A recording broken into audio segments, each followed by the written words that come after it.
प्रिय मित्रों, आपका हमारे YouTube चैनल JR एस्ट्रोलॉजी 1 में हार्दिक अभिनंदन है। आज पेश कर रहे हैं ये टॉपिक मकर राशि काल सर्प योग क्या जुलाई बिगाड़ेगा। मकर राशि जात को जो जुलाई के महीने में काल सर्प योग बनेगा, क्या वो जुलाई का महीना आपके लिए बिगाड़ लेगा, ये आज वीडियो का विषय रहेगा। जी देखिए, हमारे चैनल पर एक कमेंट आया था जुलाई का महीने का जो हमने मासिक भविष्यफल जारी किया था, और उस कमेंट में उन्होंने ये पूछा कि कुछ एक वीडियोस उन्होंने ऐसे देखे हैं जहाँ बताया गया है कि जुलाई के महीने में जो काल सर्प योग होगा, काल सर्प योग, वो मकर राशि का जुलाई का महीना बिगाड़ लेगा।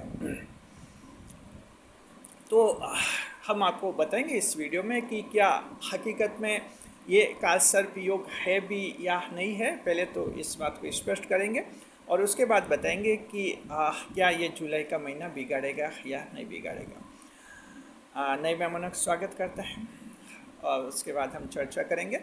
अगर आप पहली बार चैनल पर पधारे तो आपका शुक्रिया तहे दिल, और आपको गुलदस्ता भेंट। आपसे निवेदन की चैनल को सब्सक्राइब करें और हमारी विकास यात्रा में हिस्सेदारी अदा करें। देखिए, काल सर्प योग जो हैं ये राहु और केतु के आधार पर बनता है।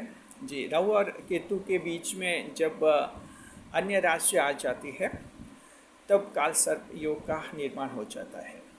तो देखिए कि राहु और केतु के अलावा अन्य ग्रह राशियों में आ जाते तब, तो देखिए कि राहु और केतु के अलावा 7 और ग्रह होते हैं। ये अगर उन राशियों में आ जाते हैं, राहु और केतु के बीच की राशियाँ हैं, उनके भावों के बीच की राशियाँ हैं, तो वहाँ जो है काल सर्प योग का निर्माण हो जाता है। जैसे वर्तमान पोजीशन ये है कि राहु जो है कुंभ राशि में है और केतु आपके सिंह राशि में, तो काल सर्प योग जुलाई के महीने में तभी बनेगा जब 7 ग्रह ये जो हैं इन भावों में आ जाएंगे। कौन सी राशियों में आ जाएंगे?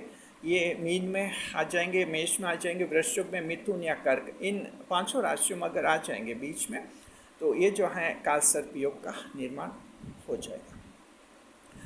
देखिए कि इसमें पहले तो ये समझना है कि जुलाई के महीने में काल सर्प योग कब हो सकता है। अभी हम कह रहे हैं कि हो सकता है, होगा नहीं कह रहे हैं, क्योंकि इसके कुछ और भी कारण हैं। ये तब हो सकता है जब आपके चंद्रमा भी जो हैं इन राशियों में रहेंगे। तो ये तारीख रहेगी आपके 16 जुलाई से 26 जुलाई के 11 दिन। जी, 16 जुलाई से 26 जुलाई के 11 दिन जो हैं सर्प काल योग आपके बन सकता है।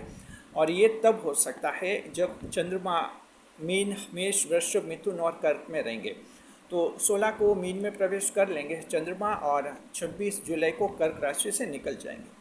तो देखिए कि ये 11 दिन जो हैं स्पष्ट रूप से सर्प काल योग के माने जा सकेंगे आपके। तो 11 दिन का काल सर्प योग होगा। लेकिन इसमें भी देखिए कि कुछ मतभेद हैं पंडितों में। एस्ट्रोलॉजर्स सभी एक राय नहीं रखते हैं इसके बारे में। वजह क्या है कि इसमें यह है कि जो काल सर्प योग है इसमें 2 कंसेप्ट है। पहला तो यह कि जो क्या अन्य 7 ग्रह राहु और केतु के बीच की राशियों में आ जाने चाहिए, बीच के भावों में आ जाने चाहिए, या मान लीजिए कि कोई ग्रह राहु और केतु के साथ युति में बैठा है और बाकी ग्रह जो हैं बीच में आ गए, तो क्या तब भी काल सर्प योग का निर्माण होगा। ये 2 तरह के कंसेप्ट है। अलग अलग पंडित अलग अलग विचार रखते हैं। जी, इसमें एक पेंच ये है कि ये मंगल जो हैं सिंह राशि में अभी चल रहे हैं, 28 जुलाई तक सिंह राशि में रहेंगे। यानी मंगल जुलाई में सिंह राशि में रहेंगे। सिंह राशि में रहेंगे यानी कि ये केतु के साथ युति में रहेंगे।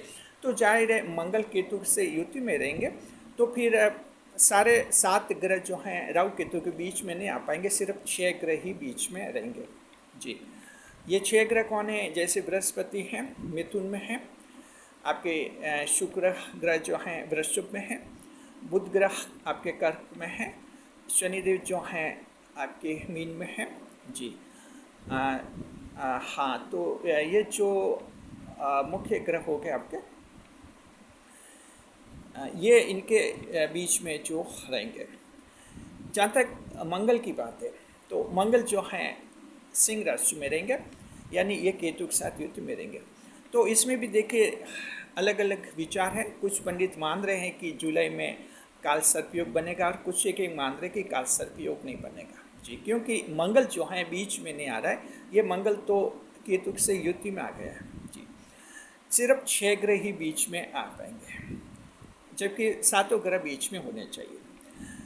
चलिए हम मान लेते हैं कि चलिए हम ये इस अवधारणा का समर्थन कर लेते हैं कि अगर युति में भी है कोई ग्रह तो उसे काल सर्पयोग मान लिया जाता है। चलिए हम ये मान लेते हैं और ये मान लेते हैं कि 16 जुलाई से 26 जुलाई 11 दिन तक काल सर्पयोग बनेगा। तो भी मकर राशि की जात को हम आपको कहते हैं आपको डरने की घबराने की जरूरत नहीं है।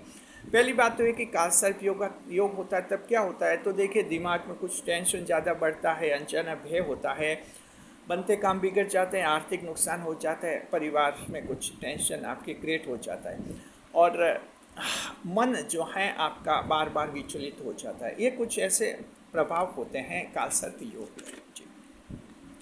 अब हम कहना चाहते हैं कि जो इन्होंने कमेंट किया था, हमारे चैनल की मेंबर है, महिला दर्शक है, उन्होंने कमेंट किया था कि काल सर्पयोग का क्या जुलाई का महीना बिगड़ेगा। तो हमें कहना चाहते हैं कि काल सर्पयोग ये जुलाई का महीना नहीं बिगड़ेगा। अगर हम ये मान लें कि काल सर्पयोग होगा, हालांकि सभी पंडित नहीं मान रहे, कुछ एक ये मंगल का तर्क दे रहे कि मंगल बीच में नहीं आ रहा है तो काल सर्पयोग कैसे होगा, और हम मानते हैं चलो ठीक है मान लेते हैं कि काल सर्पयोग हो भी जाएगा। तो देखिए हम आपको 3 ऐसे कारण बता रहे मकर राशि की जात को जिनसे आपको टेंशन नहीं करना है। ये काल सर्पयोग आपको कोई नुकसान नहीं कराएगा, यानी कहीं इसका नकारात्मक ज़्यादा प्रभाव नहीं पड़ेगा। पहला कारण ये कि केतु खुद कमज़ोर हो जाएंगे, क्योंकि 8वें भाव में सिंह राशि में मंगल केतु के साथ युति में रहेंगे। केतु मंगल की युति 8वें भाव में केतु को कमज़ोर बना देती है जी। अशुभ युति मानी जाती है, एक दूसरे को ये कमज़ोर कर लेते हैं, तो जाहिर है केतु कमज़ोर होगा, इसलिए काल सर्प योग का असर नहीं होगा उतना जितना कि तब होता है जब राहु और केतु के बीच में 7 ग्रह आ जाते हैं और स्पष्ट रूप से आ जाते हैं, तब वो जो है असली काल सर्प योग होता है। बाकी ये तो कहते हैं नकली सांप है तो नकली सांप से डरने की जरूरत नहीं है, लेकिन चलो ठीक है। अब कुछ एस्ट्रोलॉजर कह रहे हैं कि काल सर्प योग होता है, तो हमने सोचा वीडियो बनाकर आपको बताया जाए। तो इस तरह से ये समझना है मंगल अभी बीच में रहेंगे भी नहीं, 28 जुलाई को जो तक ये सिंह राशि में रहेंगे, उसके बाद कन्या में जाएंगे जी। केतु खुद कमज़ोर है तो ये असर नहीं करेगा। दूसरा ये कि काल सर्प योग का असर तब होता है, यानी ज़्यादा तभी होता है जब राशि के स्वामी कमज़ोर होते हैं। तो आपके राशि के स्वामी शनिदेव हैं, वर्तमान ग्रह गोचर में शनिदेव मजबूत हैं। मीन राशि में शनिदेव तीसरे भाव में शनिदेव मजबूत माने जाते हैं, यानी आपकी राशि के स्वामी भी मजबूत है। काल सर्प योग का कोई खास असर नहीं होगा, कोई टेंशन नहीं करना। और तीसरा ये एक बहुत बड़ी समझ पंडितों को ये रखनी होती है, ऐसा नहीं कि जो किताब में लिखा है कोई वही सही है जी, नहीं ऐसा नहीं होता है। कुछ व्यवहारिक समझ रखनी होती है पंडितों को भी, एस्ट्रोलॉजर्स को भी। उसके बाद ही आप एक सही एस्ट्रोलॉजी क्या है, एस्ट्रोलॉजी ये नहीं कि किताब में मैंने देखा पढ़ा और तुम्हें बता रहा हूँ जी, नहीं। एस्ट्रोलॉजी ये है कि किताब में क्या लिखा है ठीक है अपनी जगह पर, जीवन में क्या होता है ये बात बिल्कुल अलग होती है।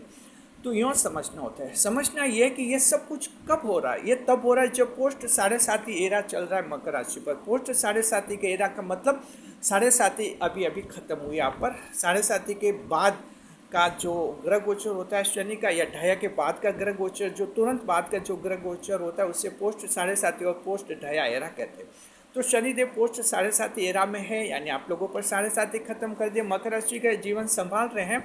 ऐसी स्थिति में ये काल सर्प योग जो है कोई ज़्यादा असर नहीं करेगा। काल सर्प योग का कोई सा भी योग बनो, गुरु चांडाल योग या शापित योग, कैसे भी योग बने, ये कोई असर नहीं करेंगे।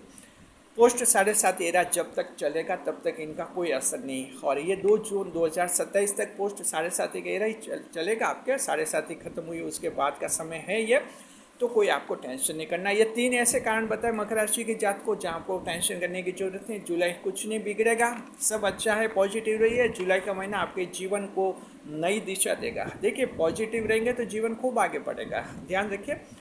तो चलिए हाँ, ये आपका सब कुछ हो गया। और देखिए कि शनिदेव जो वक्री हो रहे हैं 13 जुलाई से, तो शनिदेव की वक्र अवस्था के बारे में जो है हम आपको जो वीडियो बनाएंगे उसमें डिटेल से बताएंगे। और शनिदेव की वक्र अवस्था में शनिदेव की तीनों दृष्टियाँ बहुत ज़्यादा पावरफुल होगी।